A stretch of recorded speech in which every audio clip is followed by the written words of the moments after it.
Hello everybody, this is Mog back with Mogscast. Thanks for joining us today. And what we're going to be doing today is launching up one of our first solar arrays up to our Midgard station surrounding the Mun. So last time we got up the Canadarm module, which is actually just a big robotic arm that can be used to dock ships and refuel ships that it can attach to, as well as manipulating and moving objects surrounding the station, as well as aiding in repositioning of different modules coming into the station. For example, it really would have been handy to move the Canadarm into position because it was an unbalanced craft. I had a heck of a time trying to dock it, as you probably noticed in the last video. So what we're doing, is bringing up our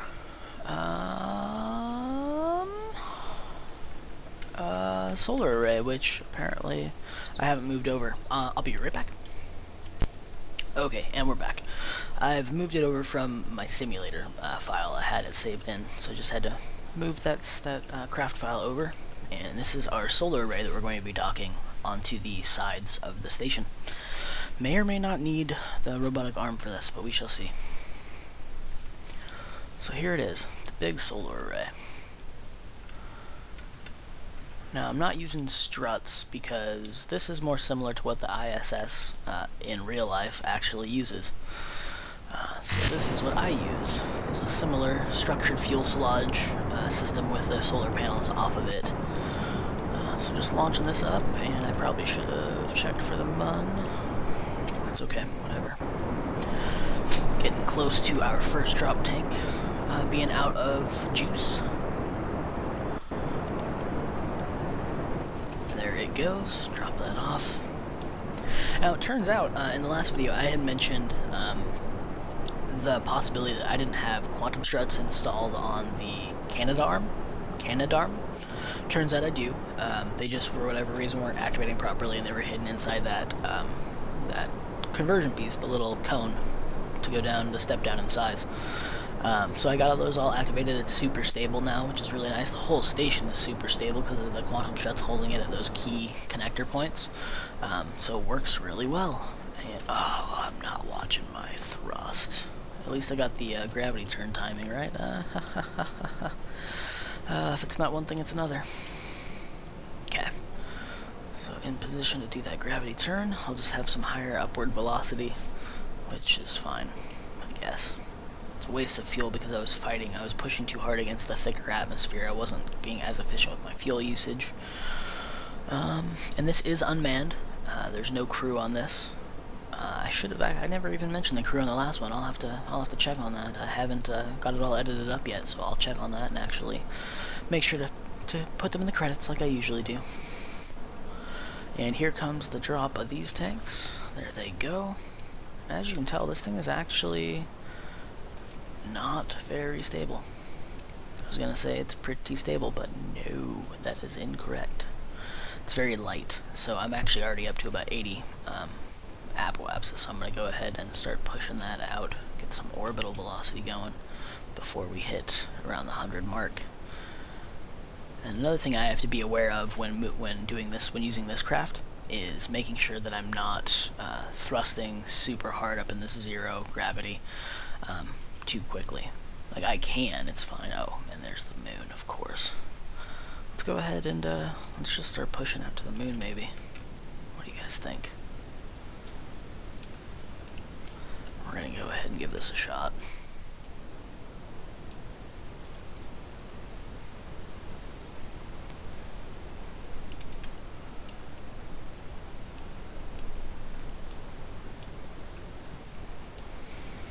Or the Mun, I guess I should say. Transferring out to the Mun. So, news in my life. Haven't really talked about that. It's not been really much of a thing, except I did mention the time the sink decided to crap out on me and give us a nice little leak when I was making coffee. Just made, we do beer. Me and my girlfriend Brittany, we make beer. I also just bought a book on cordials, which are kind of like dessert liqueurs, basically. Kind of fun. We're making a pineapple one right now with it uses vodka in it, so I mean it's alcoholic and all that, but it's like a alcoholic fruity syrup that's used for like desserts. Just did that last night. Kind of excited, first time doing one of those, so we'll see how that goes. And we've bottled up an amber that we were working on. I don't know what it was called, the actual recipe name, but I can't recall. But it's an amber. We just did one, a wheat beer that we've got bottled up, which is pretty good. And we just kegged up. It was kind of an experimental batch, one of those Munson kits. If you guys are familiar with home brewing, kind of crappy. It was really weird. We just wanted a quick kit to check out and just see how it worked on that kind of style of kit. But I don't know how it's gonna turn out. It's fermenting, well, it's pretty much done fermenting. We've racked it off into the keg we just bought, and it's sitting in there pressurizing, carbonating, and all that. And hopefully, in the next week or so, we'll be able to try that out and actually try our keg for the first time, since it's pretty new too. But yeah, we've got one in primary we just racked it into secondary fermentation right now, or in the last week here. It's a vanilla Weizen is the name of the recipe. It's a Hefeweizen with we added a vanilla bean when we racked it into secondary to kind of give it a vanilla flavor as well, and that vanilla aroma, which should be delicious, I think. We shall see. I try not to be too much of a beer snob. It's just kind of cool that we get to experiment with this kind of stuff and get to try out different flavors of beer, because beer's kind of good, or whatever. But yeah, that's what's going on in the life of Mog. Just to keep you guys updated. I know you guys care so much. So much.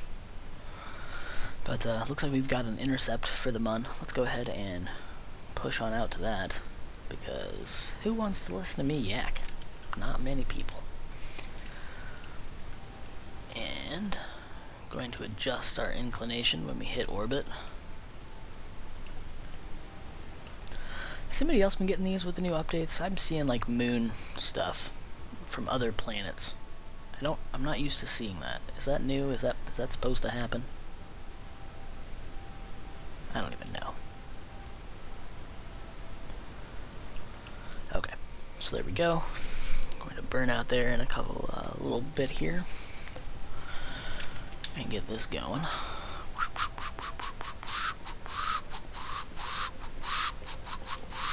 And there is our node, all good to go. And I'm gonna time warp up a little bit, get closer to this node, get ready to burn. We just need to burn 3 meters a second to correct that inclination. That's amazing, isn't it, folks? Space is amazing. Science is amazing.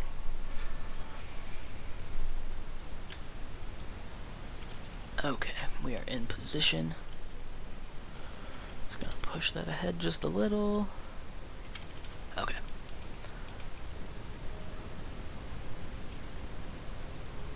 And there we go. Inclination's a bit better. Away with you, node. And fast forward. Fast forward.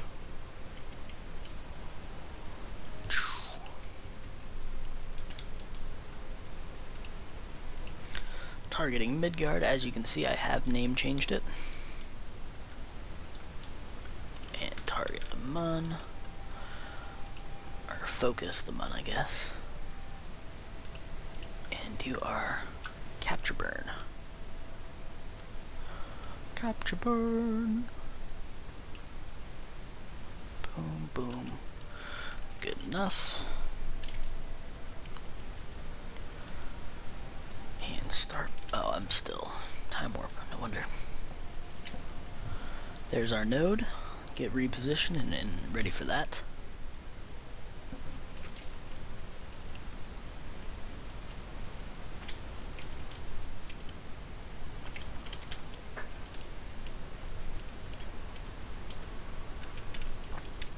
Gosh, if I wasn't paying attention, I probably would have overshot that node again. Watch me still do it. So I need to burn for 5 seconds, so get pretty darn close.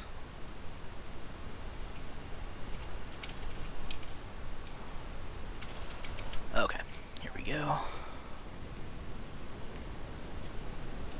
Just started a little earlier since this thing is kind of wobbly. I don't want to do it too quick. Oops, bit much. So I'm just going to go burn forward a little bit and push that back out and get them kind of more even, just so that's easier to gauge when I need to burn inward to get to the station. Because with an uneven orbit like this, it's kind of harder to judge. You have to do a little more manipulation, which is it's fine, but it gets a little tedious sometimes to get everything to work proper.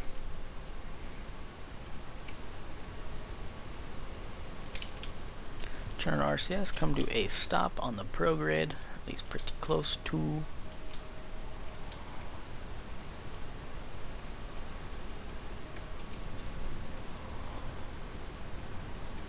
Okay, just a nice slow burn. 48, 49, good enough. Alright, so we're going to go ahead and fast forward, and I'll come back to you guys when we get in closer to the station.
Okay, welcome back guys. Thanks for being patient.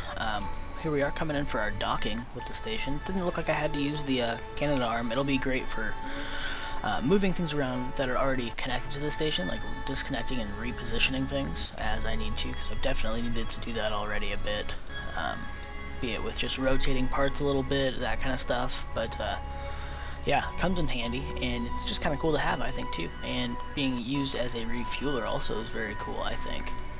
So, get a big ship in the area, can't come in for a full docking, you just bust out the Canadarm, and well, bam, you got your refuel line.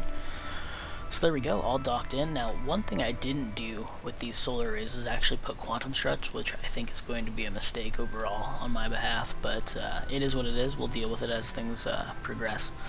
So shutting off these, let's actually take a peek at this thing, see how things look.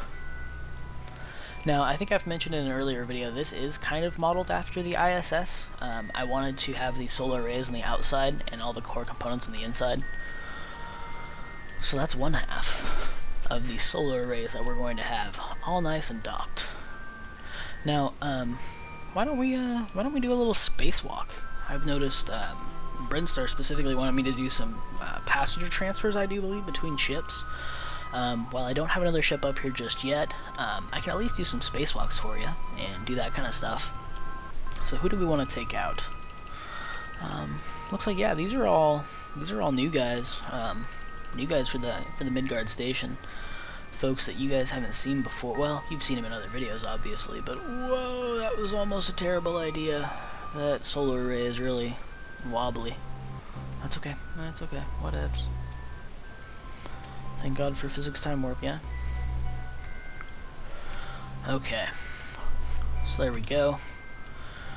We've got our Canadarm. As you can see, I did actually get this thing to manipulate a bit. So it's actually outstretched. Why don't we, before we go on our spacewalk, why don't we just go ahead and turn this thing around and get it ready for the other arm in case we need it there. I don't think we will, but you never know. But yeah, this is how this thing works. Some of the buttons are missing just because it's a little buggy like that. Like, it's supposed to have a little extender window right here, which you can go small and big, and then a close window right up here. Kind of cool though, a little camera on the end, so you can kind of see what you're doing. You can disable and enable the magnet there to attach things. Here we go, just rotating this thing around. So yeah, this is how this works, the Canadarm. Every one of these little buttons controls a different joint. And there we go, I think we're in position. Yep. And I'm going to actually move the magnet boom down just so that it's ready to grab if we need to.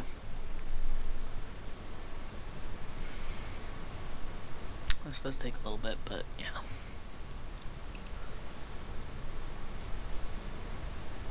So there we are, a little better positioning on that. And this whole arm is rotated a little.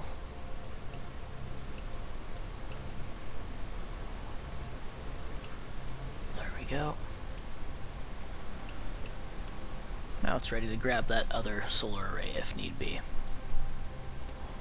This will be great for bringing up shuttles. If I'm having if a big shuttle comes in to drop off passengers or something, and I'm having trouble docking it in one of these smaller ports, and I'm actually going to have a part that comes out the back here too. That's going to expand the station. It's going to have a fuel tank or two. Not going to have a huge fuel tank. The cathane rig's also going to go off here, so it's going to be cathane rig, fuel tank, and like small fuel tank. I mean.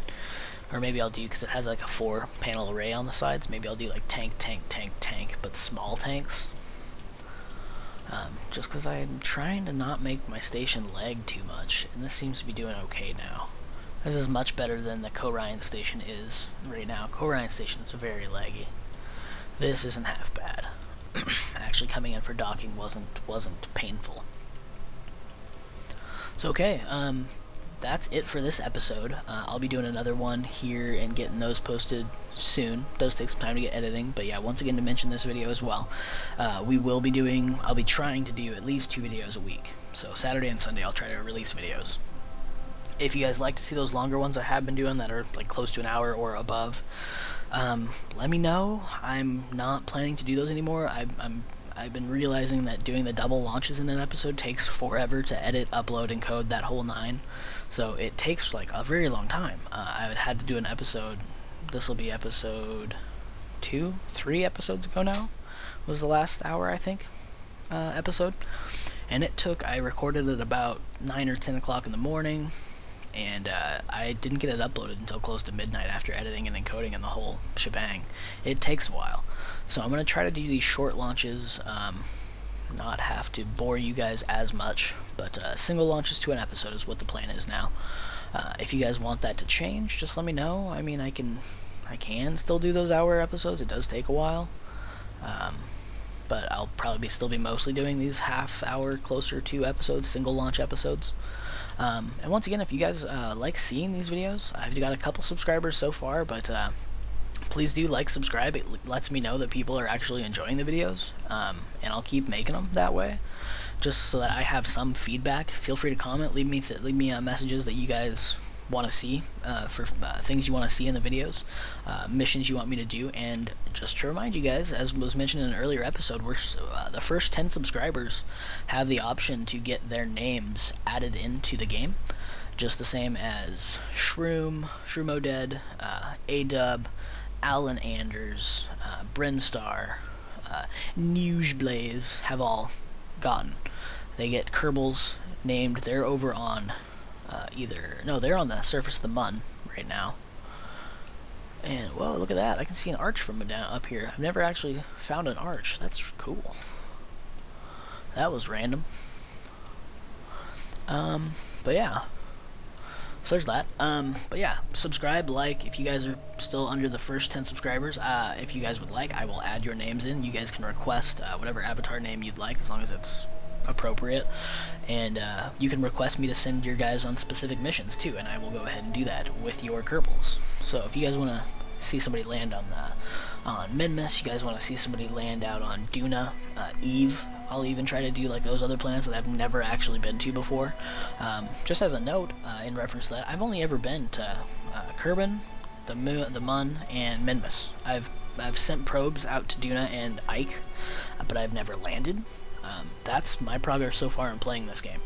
So if you guys want to see stuff, let me know. Like, subscribe would be much appreciated. And cheers, guys. We'll see you next time.